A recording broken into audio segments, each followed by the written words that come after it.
우리가 만드는 국어 2학년 13번째 시간입니다. 오늘은 지난 시간에 이어서 2-1단원 설명 방법 파악하며 읽기의 본문인 우리는 간지럼을 왜 느낄까를 마무리하도록 하겠습니다. 교과서는 76쪽 펴면 되겠습니다. 자, 76쪽 하단 부분에 있는 예측 불가능한 간지럼부터 살펴보도록 하겠습니다. 예측 불가능한 간지럼. 지금 실험을 하나 해보지요. 자신의 손으로 자신이 가장 간지럼을 탈 만한 부위를 간지러 보세요. 겨드랑이 아래나 발바닥 등 어디든 좋습니다. 웃음이 나셨나요? 단순히 촉감이 있다는 느낌은 들었을 테지만 웃음은 나지 않았을 것입니다. 똑같이 간지리는 자극인데 왜 내가 할 때는 웃음이 나지 않을까요? 결론부터 말하자면 내가 나를 간지리는 것은 예측할 수 있기 때문입니다. 어디를, 얼마나 세게, 얼마나 오랫동안 간지릴지를 다 안다는 것이지요. 남이 나를 간지릴 때는 이와 관련된 정확한 정보가 없습니다. 예측할 수가 없지요. 일단 맨 마지막 줄은 그 다음 부분에서 같이 보도록 하고 없지요까지 먼저 살펴보도록 하겠습니다. 그 선생님이 이 글 맨 처음에 할 때 처음 부분에서 이 작가가 독자의 관심과 흥미를 끌기 위해서 어떤 방법을 사용했다고 했죠? 네, 질문을 한다 그랬잖아요. 독자들에게. 이 부분에도 똑같은 방법이 사용되고 있습니다. 세 번째 줄과 다섯 번째 줄 보면 웃음이 나셨나요? 라고 묻고요. 왜 내가 할 때는 웃음이 나지 않을까요? 라고 묻고 있습니다. 이런 질문들을 통해서 간지럼이라는 주제에 대해서 독자의 흥미와 관심을 유발하고 있다라는 거 정리를 해둬야 될 것 같고요. 설명 방법 측면에서 살펴보면 똑같이 간지리는 자극인데 왜 내가 할 때는 웃음이 나지 않을까에 대한 이유가 밑에 나옵니다. 내가 나를 간지리는 것은 예측할 수 있기 때문이다. 여기에서 사용된 표현 방법은 인과의 설명 방법이 사용되었다라는 거 우리가 알 수 있겠습니다. 자, 다음 부분 계속해서 보도록 하겠습니다. 교과서 76쪽 맨 마지막 줄부터 77쪽입니다. 1998년에 영국에서 남이 나를 간지릴 때와 내가 스스로 간지릴 때의 뇌의 반응을 비교해 보았습니다. 여기서 분명한 차이를 보이는 것은 손해였습니다. 손해는 어떤 감각의 결과를 예측하는 역할을 하는데 내가 나를 간지릴 때는 간지리는 위치나 세기 등을 이미 다 알고 있어 예측할 필요가 없기 때문에 손해의 반응도 적었습니다. 내가 나를 만질 때마다 간지럼을 탄다면 정말 피곤하지 않을까요? 남이라고 전부 간지럼을 타는 것은 또 아닙니다. 영국에서 로봇으로 간지리는 실험을 했는데 이때 실험 참가자는 간지럼을 타지 않았습니다. 눈으로 본 로봇의 움직임을 예측할 수 있었기 때문입니다. 처음에는 움찔을 쓸지 몰라도 사람처럼 색이나 위치가 계속해서 바뀌지는 않거든요. 그런데 예상 범위를 벗어나도록 속도나 범위의 변화를 계속 주면 그때에는 간지럼을 탔습니다. 네, 여기까지 보도록 하겠습니다. 네, 설명 방법 한번 찾아보도록 하겠습니다. 두 번째 문단이죠. 네, 남이라고 시작하는 문단에서 그 두 번째 줄 보면 이때 실험 참가자는 간지럼을 타지 않았습니다.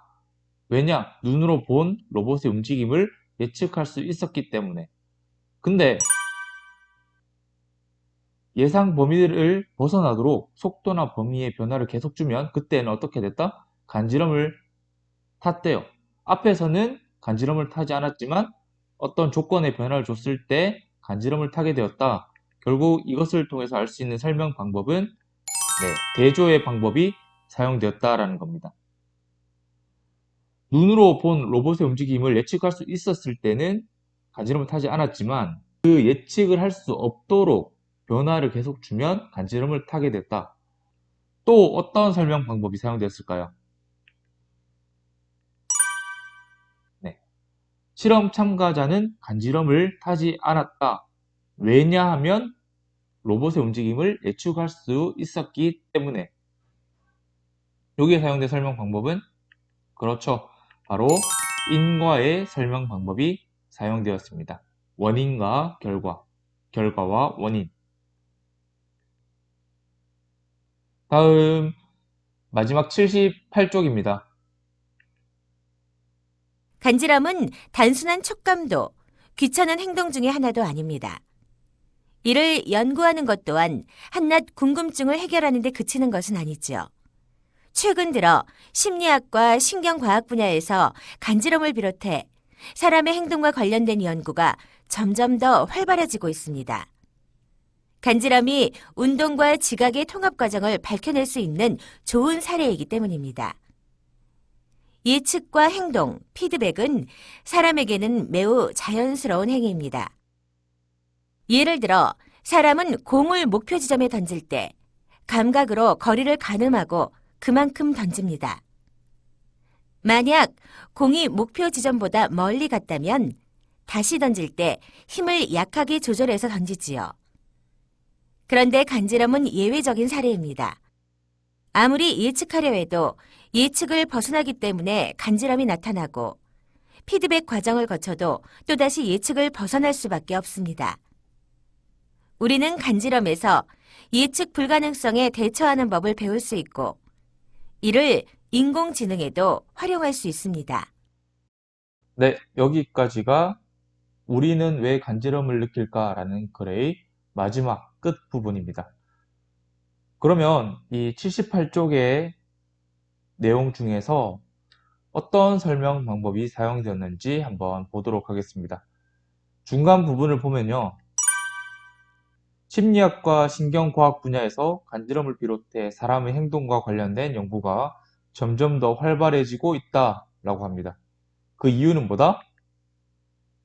간지럼이 운동과 지각의 통합 과정을 밝혀낼 수 있는 좋은 사례이기 때문이다 라고 이야기합니다. 여기 사용된 설명 방법은 바로 인과의 설명 방법이 사용되고 있습니다.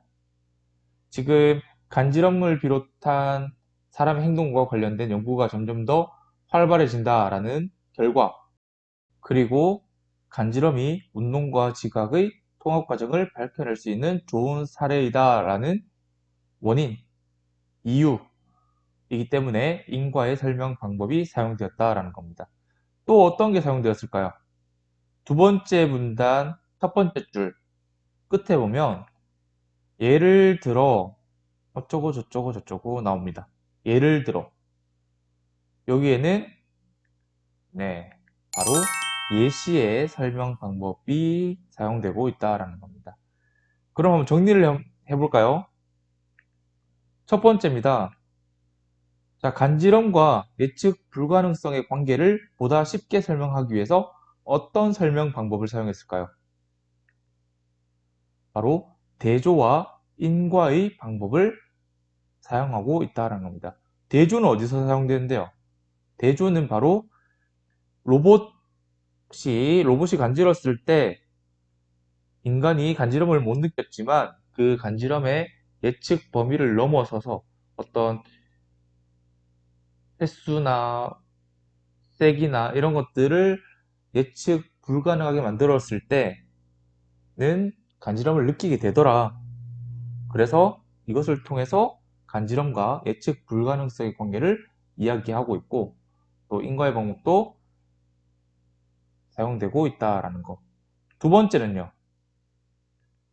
두 번째는 간지럼의 연구가 활발해진 이유를 쉽게 제시하기 위해서 바로 인과와 예시의 방법을 사용하고 있다라고 방금 전에 이야기했습니다.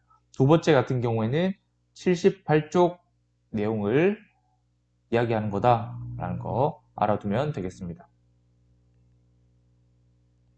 자, 그러면 다음 제시된 부분에 사용된 설명 방법을 알아봅시다 라고 되어 있습니다. 교과서 학습 활동에 있는 내용인데 일단 선생님이랑 같이 풀어보도록 하겠습니다. 가와 나와 다가 있는데 먼저 가부터 볼게요.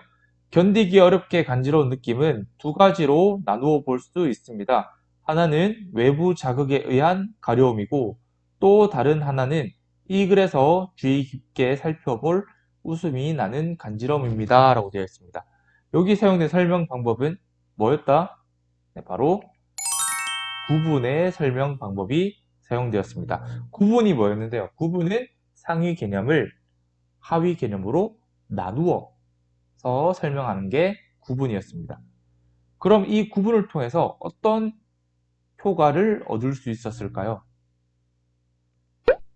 바로 간지러운 느낌과 가려움 그리고 간지럼의 관계를 쉽게 이해할 수 있게 되는 겁니다. 간지러운 느낌이 상위 개념이고요. 그 안에 가려움과 간지럼이 있는 겁니다. 이해되셨나요? 자, 다음 나입니다. 나. 왜 가려움을 느끼게 되었는지는 설명하기 쉽습니다. 가벼운 자극이라도 문지르거나 긁는 반응을 해야 곤충이나 기생충 같이 몸에 해로운 것을 1차적으로 막을 수 있기 때문입니다. 여기 사용된 설명 방법은 뭘까요? 바로 인과겠죠? 인과. 자, 인과를 사용한 효과는 가려움을 느끼는 이유를 분명하게 드러내고 있습니다. 왜 가려움을 느끼게 되었는지에 대한 이유, 가벼운 자극이라도 문지르거나 긁는 반응을 해야 곤충이나 기생충 같이 몸에 해로운 것을 1차적으로 막을 수 있기 때문이다 라는 이유. 그래서 인과가 사용되었고 곤충이나 기생충 같이 라고 해서 예시도 사용되었다라는 거 알아두면 좋을 것 같습니다. 그럼 마지막 다입니다. 결론부터 말하자면 내가 나를 간질리는 것은 예측할 수 있기 때문입니다. 어디를 얼마나 세게, 얼마나 오랫동안 간지릴지를 다 안다는 것이지요. 남이 나를 간지릴 때는 이와 관련된 정확한 정보가 없습니다. 예측할 수가 없지요. 네, 여기 사용된 설명 방법은 바로 인과와 대조입니다. 대조. 인과와 대조. 자, 어떤 효과를 얻을 수 있을까? 인과 같은 경우에는 내가 나를 간지릴 때 웃음이 나지 않는 이유를 분명하게 이야기할 수 있고요. 대조 같은 경우에는 내가 나를 간지릴 때와 남이 나를 간지릴 때의 차이를 설명하기에 효과적이다라는 거 알아두었으면 좋겠습니다. 자, 그럼 설명 방법의 효과. 설명 방법의 효과는 어떤 게 있는지 알아보고 수업을 마무리하도록 하겠습니다. 지금 가와 나는요, 같은 내용을 다루고 있지만 가에 비해서 나는 어떤 게 더 들어갔습니까? 바로 예를 들어 어쩌고 저쩌고 라는 말이 더 들어갔습니다. 그래서 보면 가와 달리 나에서는 구체적인 사례를 제시하고 있다. 즉, 뭐의 방법을 사용하고 있다? 예시의 방법을 사용하고 있다는 겁니다. 이 예시의 방법을 사용함으로써 어떻게 됩니까? 어떤 효과를 얻어요? 예측과 행동, 그리고 피드백의 특성을 조금 더 이해하기 쉽게 설명하게 되고, 이해하기 쉽게 받아들일 수 있다는 겁니다. 뭐가 더 이해하기 쉬운데요? 가에 비해서 나가 더 이해하기 쉽다라는 겁니다. 자, 그러면 우리는 왜 간지럼을 느낄까라는 전체의 내용을 한번 정리를 해보도록 하겠습니다. 일단 이 글은 종류가 설명문, 설명하는 글이었습니다. 그렇기 때문에 처음, 중간, 끝의 3단 구성으로 이루어지게 된다고 지지난 시간에 이야기를 했던 것 같고요. 그럼 처음 부분에는 어떤 내용이 담겨 있는데요? 바로 오래된 수수께 낀 간지럼에 대해서 이야기를 하고 있고요.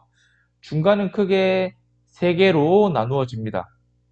첫 번째는 가려움과 대비되는 간지럼의 특성에 대해서 이야기를 하면서 어떤 내용이 나오죠? 가려움과 간지럼의 특성을 각각 4가지씩 대조의 방법을 활용하여 이야기를 하고 있었습니다.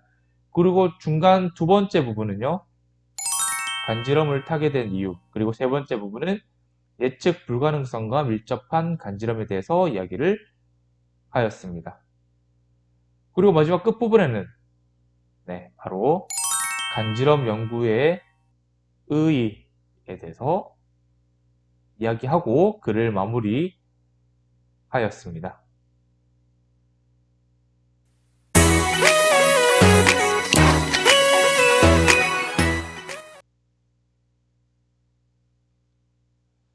자, 여기까지 해서 2-1단원 우리는 왜 간지럼을 느낄까라는 글을 살펴봤습니다.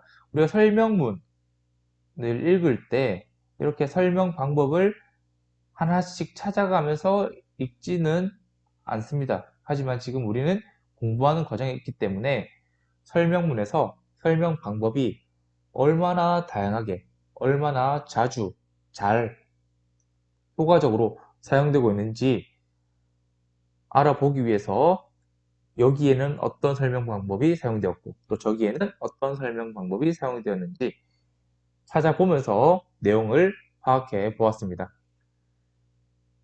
자, 이렇게 2-1단원 마무리하도록 하고요. 다음 시간부터는 2-2단원 설명하는 글을 써보는 활동을 해보도록 하겠습니다. 수업 듣느라 고생하셨습니다. 다음 시간에 뵙겠습니다.